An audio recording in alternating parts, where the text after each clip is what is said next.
Winfried, when we spoke last year, you hinted about a wonderful new innovation for the Hong Kong racegoer, and we've seen that take place through Adrenaline. Take us through what it is and what's it all about. I think what we hinted last year is that we, in a way, looked at our customer segments, and especially it's a younger customer segment. And the younger customer segments want to have a completely different experience, as probably you and me. And therefore they process information differently. They want to have a more casual atmosphere. They want to have an interactive experience. And so we created what we call the IBU, which is really practically like a huge iPad, where you can stand around with 8 of your friends.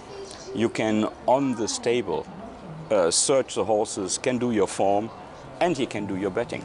And we found this kind of interactivity where people, much more graphic-based, younger people, process information in a very cool atmosphere, I think has definitely shifted the perspective of people about horse racing being for more hardcore and more elderly. We've seen it in action, but how much research and development went into making what it is? I think this is we did, in the customer segmentation, we went into really very long exercises regarding customer focus groups, etc., to understand what the information needs is and how they process information.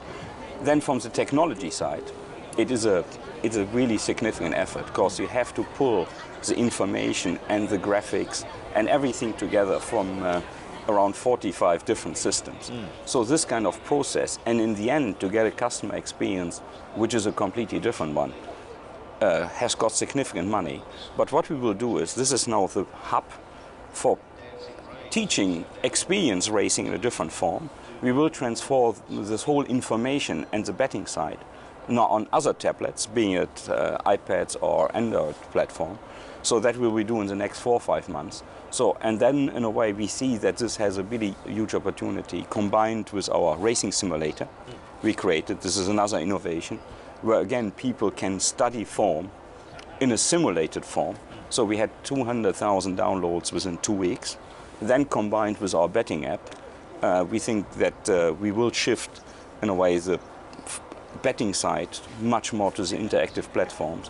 And we can see we have already 35%, 38% of our betting on interactive platforms in racing. And I wonder how you measure the success of something like this, something new. Is it measured in turnover, or is it measured in bums on seats? How do you measure it? I think for me the success, we measure how many people play with it, how many people open up accounts with it. So I think we have a very good measuring system to see this. And if you see that we have attracted completely different customer segments, and what we found from the observation more interesting, especially we have attracted much more females. And the females come as a group. They're standing around the table, and even there's cool music, and some people think they are very cool. I think for them the IBU is cooler. But if females come, so too then males, don't they? Because where females congregate, so do men. There seems to be a behavioural pattern which confirms this. And of course, Adrenaline is not just all about betting and wagering and information. There seems to be a lifestyle approach. There's you can go and see a band there, or music between races. I think what we try to do, and we do the same practically mirror in the beer garden. I think from our customer research is clear. Younger people don't want to have only mainly a hardcore betting experience.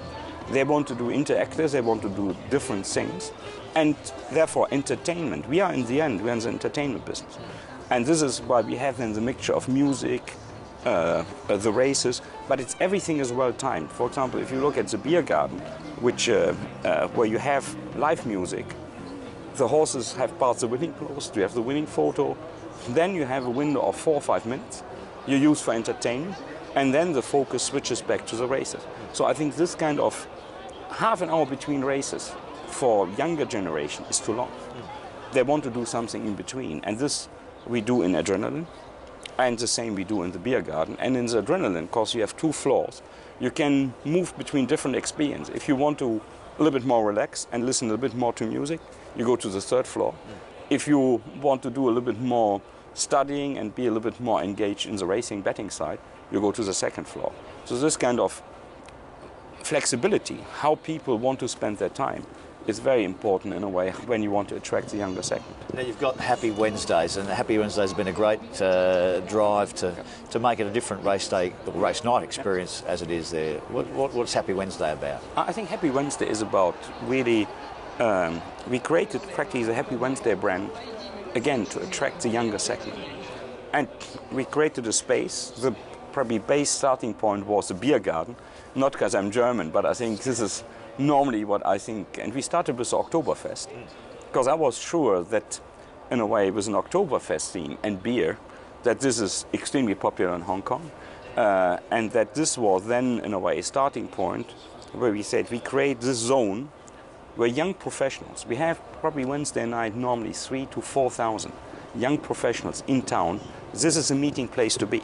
So we created this attraction, racing with Happy Wednesday fun.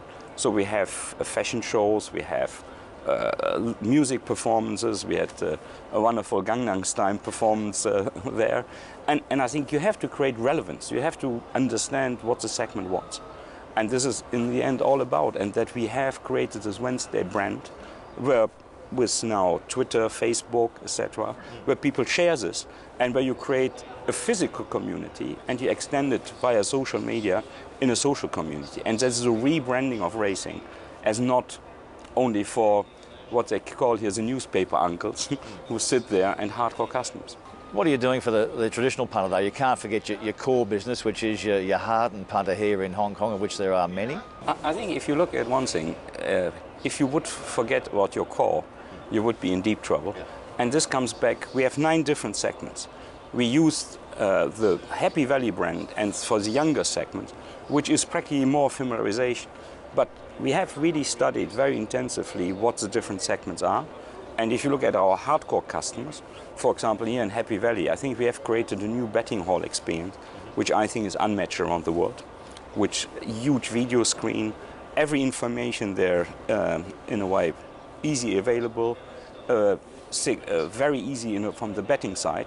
So then in a way we go to the medium segment. We have found out that, for example, even if you look now at 25 to 35-year-old professionals, significant spendable income, and they are not members of the club. We had not enough venues to cater for this middle class. So we created, for example, in Happy Valley, we created the gallery, where again everything you can do on iPad. So that is an experience. We will create the same here. Then we go back in a way to our member segment, where we have invested significantly for this segment, because we had the problem Wednesday night, we have to turn people away. We have not enough sit-down venues. So, and then in a way in the owner segment, I think we have geared this definitely up, especially if you look here at Shartin, where we invested significantly. Yeah. So if one looks now that we spend alone around 750 million between the last interview and today, and we have a plan for another around 2 billion now in the next 2 years. So we think it's very important. Customer segmentation means customer segregation. You have to create the experiences, and this is why I think we are successful, probably revitalizing and restructuring our customer base. Our customer base has grown by 25% within 2.5 years, which is a good sign. We're at Adrenaline, and Scarlett, what a great name for a venue like this, Adrenaline, because for a punter, be they professional or maybe a newcomer, it's a drive to get involved in this great sport, isn't it? That's right. That's right. This is racing is a great sport, and here in Adrenaline, it is our new, actually a new racing experience for the novice customers. Where did the idea come from? Because racing people all over the world have always sought the next idea, the next big thing to make racing relevant. Where did this come from?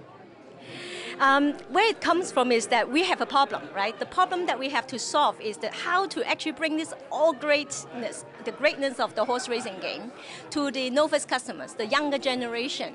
And then so we did a study, and then we did some brainstorming about how to break through the constraint for the novice customers. What they see as an issue is that the product, it is the product information, a lot odds-oriented, statistical-oriented. They want to make it, they want to understand it. They think it's a great game because they see people engage in it, the fun in it, but they are not able to understand it. And then, there are a lot of steps from the horse, you're picking a horse, picking a bet, and then a transaction. So it's for them, it's also trying to understand this whole process is not easy. So what we are trying to do is that we know that with this digital trends that's emerging in the world, and also with the social and fun trend of the world, of the younger generation, what we do is that we basically simplify the racing information into 4 anchors, make them graphical, the way that they use to see the information. Those 4 anchors, what are they? I mean, they are the jockeys and trainers, of course, very important. Horse, in terms of performance, we call it ability, and then fitness in terms of the morning track work. How ready are they for the races? And all these type of statistical information is available in our IBU that will allow customers to systematically understand them. Of course, the last anchor is the extra. Extra is when it's the track bias, when there's a draw number, when there are things that in that particular race that we want to tell the customers. So what the customers can do is that in this adrenaline with the IBU, they are able to really get coached through the process systematically, but not through people, but through the interface with the IBU. So the process here, you've got these 2 magnificent desks we'll look at, but you've got staff here which will lead the punter through the process. Ambassadors, good word for it, Tell us about what their job is. What their job is to actually highlight the key things to note for the races, and also to really help the customers to get through the process. Although in terms of using the smart card, in the start, but most of the customers actually can do that, pretty easily, quite intuitively, because now that there's iPad, there are different form of tablets, people are very used to this type of interface. But information moves so quickly, and with horse racing, statistics change. So obviously, the program's built, but all the information that goes in must change as quickly as a race day. Yes, this is the part that we truly actually bring a breakthrough. This is the world first multi-touch table that with enterprise application. What it is that it actually takes all the real-time information and be able to actually get through to the customers through the IBU. At the time when the information change. For example, if there is a horse withdrawal, you will immediately reflect in this table. And then all this real-time information you will get. In fact, even for parade ring video, it is now on demand at the customers. You push the horse number you want to see the parade ring video, and once it's available, it's at your fingertip. So it's not you don't have to wait until TV screens come up with the horse. But adrenaline, as much as it is this, which is just behind us, it's also the whole package, which is entertainment. Customers can come here and enjoy a drink, a social side, some music. There's a good blend of everything here. Yes, exactly. This is how, in fact, we built in the integrated experience into this place. If you look at IBU, a major breakthrough in this is that it's a table for 8 stations. 8 people can play this together. Why we want to do that? Because we want racing to be social and fun. When 8 people are actually working on how they actually choose the horse, they would really be interested to try to understand from each other. They will talk, even that they may not know each other. There are people watching behind them, and it becomes a great community game that people actually have social side and also have fun throughout the process. Okay, we're logged into the table. We're logged into the table here, the Scarlett. Now I've got to check my balance. What have I got in there? Let's do that.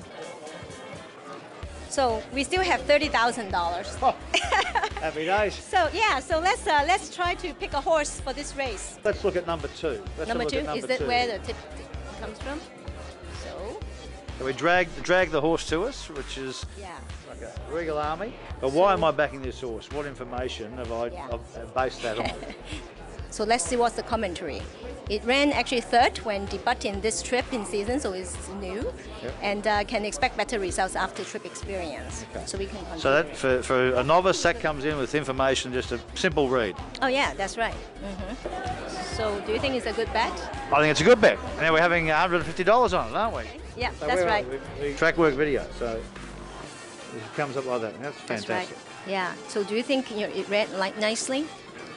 Well, ready and fit for the times there, race? you can make your own opinion, can't you? It's all about that. But the thing is, the information's there, and then it's up to you to decide whether you think that's relevant. And also, it contains basically all the mind game information available for understanding this game, so that it doesn't go out and then leave the night, but do not still understand what racing is about. Well, there are plenty of racing specialists around the world, also here in Hong Kong, but there's only one at Happy Valley because she's the anointed racing specialist, Sarika, aren't you? Where's that title come from? Yes, well, I'm actually the racing specialist here in the Hong Kong Jockey Club, and our team are here to help people out and to share our thoughts and give comments on horses and during each race. So to accompany people and make them feel happy here. And that's what this is about. Happy Wednesdays is the great theme that Jockey Club's worked on here on Wednesday nights at Happy Valley and, of course, at Sha Tin. Yes, true. So the Happy Wednesday goes here in Happy Valley every Wednesday, and we have the beer garden, we have the adrenaline, and we have the gallery, and we always have different kinds of events going on, and it's a very, very good time and experience to spend your Wednesday here at the race course. So every week's a bit different. It's a theme, so the beer garden, and there's different music and different singers. And what's the idea of it all? What are you trying to generate out of it? Well, we want to make it as a very happy experience for everyone, and it's not only about the races, it's about different kinds of parties and events. For example, during the Oktoberfest, we have the German Beer Festival, and for this month, we have the Gangnam Style Korean theme. We have a competition going on, and sometimes some drinking contests, and at the beer garden, it's always a very good atmosphere and a very, very fun place to spend your Wednesday night with your friends. The bottom line always is about the racing and the betting, and this venue we're in right now, Adrenaline, it's just a great innovation for racing. How have you found it with the people coming into Adrenaline? Well, yes, it's a very, very great innovation, as you have just said. We have the IBU here, Interactive Best for You. It's a very new machine that helps people to learn more about racing. It's based on some very simple factors, especially for new learners to stimulate their interest and let them know more about racing and the horses. The club seems very focused on the customer, about the people who come through the gates, and they seem to try and make that a win-win situation for everyone. Right. After all, Hong Kong Jockey Club is all about charity, so we just want everyone to have a great fun time here to spend with their friends and families and everything. In Australia, wagering has been quite stagnant. There's minimal growth throughout the previous season. What about in Hong Kong? I think if you look at the last season was extraordinary, where we practically were up by 6-7%. At the moment, we're up by 4%. I'd be cautiously optimistic that we can keep the 4%. But looking at the overall circumstances of economy, there is definitely, one has to be a little bit mindful. But for me, the most important thing is not only the turnover growth. It is for me that we have grown the customer base, and that we have, I would say, rejuvenated the customer base, that we have got some younger customers in. And that is, for me, in the end, the basis for growth. You're always strong on the presentation of your product, what information comes to the punter, and they're very much, you know what they want in terms of mounting yard coverage and information. You had some issues this year with Australia, with some of the races you took, and obviously it's a big concern to you. Yeah. I think in a way, can understand, again, that comes with customer segmentation. If you have, for example, a more leisure-focused program about the Melbourne Cup, and you have a band practically 30 seconds before the start, if you put this product into our betting shops, you create a lot of nuisance. Yeah. So, and I think we, with our very good partner Victoria VRC, we discussed this, and I think we need to see a change, because I think if not, we will have hygiene issues with our customers who were extremely unhappy. It was a wonderful band, but they wanted to see the horses at the gate and not listen to a band. Sure. Who and this probably one has to understand if one does media rights. I think I can understand that TV stations want to protect their intellectual property rights and they pay for it, but you have to facilitate a more wagering-orientated customer, that you fulfill their needs. And this is why it's important. You have to understand your customers. And if you know our customers want to have this kind of information, looking at our simulcast turnover, which has grown significantly. For example, if you look at the Arc de Triomphe, 65% of the worldwide turnover on the Arc de Triomphe was coming from Hong Kong. And we have seen a growth of 15-20% in the last 1-2 years. Obviously, you've got a case of co-mingling of pools and the international races that you take. You're a big business for Australian racing when you do take our racing to bet on for the Hong Kong punter. How important is it to expand the number of races you can take? We have reached in principle agreement with the government that the taxation, that we will avoid double taxation. So if a customer in Australia would bet into the Hong Kong pool, there would be tax, the bet would tax in Australia but not in Hong Kong. And if he would bet into the Australian pool, then I think there would be a taxation here, and we expect that then the bet who goes to Australia would not be taxed there. So that's the principle the government has agreed. I hope that we can start commingling in the 13-14 season, which is a breakthrough. The number of simulcasts is still a discussion. I'm cautiously optimistic, especially in the lead-up of the Asian Racing Conference, that we have a chance to see some movement. But at the moment, I would say probably the framework is 15 race meetings outside of our races. That at the moment probably will at least have to live with for a year. And I'm pretty sure you think there'll be no impact on wagering in Hong Kong if you took more international meetings? No, I think definitely not. I think for me, if you look, for example, the off-season, we know that in the off-season, our customers go somewhere else. We know in a way, we have, for example, the international races who were not betting as well as local races 4 or 5 years ago. With the simulcast and the familiarization of our customers with the top horses coming here, that has helped tremendously the international turnover. So I think we see this as a win-win and a synergetic development, and we don't see this as a substitution. What about China? Where are we at with China? You've invested a lot of money and in IP into China. I think in a way, if you look at one thing, in China we developed this wonderful clubhouse where we have now the first members of this Beijing clubhouse are eligible for horse ownership in Hong Kong. But we do this very carefully because we think it's a completely new culture. It is completely new to them, so one has to do it not to think about a quick win. And our Beijing members are extremely engaged. They come to the international races, they fly in for some other meetings. So we will see a slow growth of mainland-based owners as lifestyle, having horses in Hong Kong. Then we invest significant money in building a training center. This training center is to really upgrade our facilities, which we cannot do here in Hong Kong due to space. Racing in China, I think a lot of people are very optimistic. Hardware is easy, but building the software, and this has to go from racing control, training of staff, veterinary, farriers. I would say that's a long journey, and that means a political discussion. You can have racing for racing, but there is a certain funding mechanism which is called betting, and I think this is a very serious political decision, and I would say that I would not be too optimistic that this will come soon.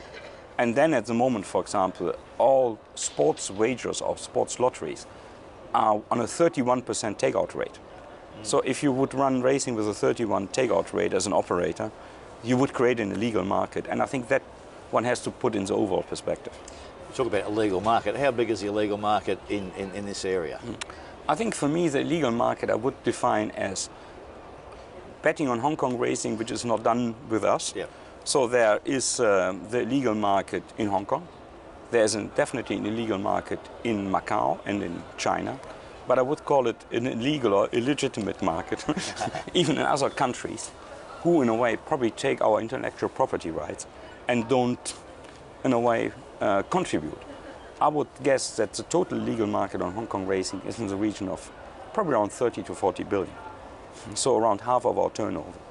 Integrity has been a big issue in Australian racing, and the brand, the image of racing seems to have been tarnished at home.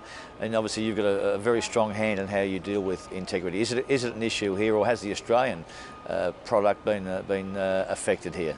I think in a way the brand damage is not only in Australia, it is here too.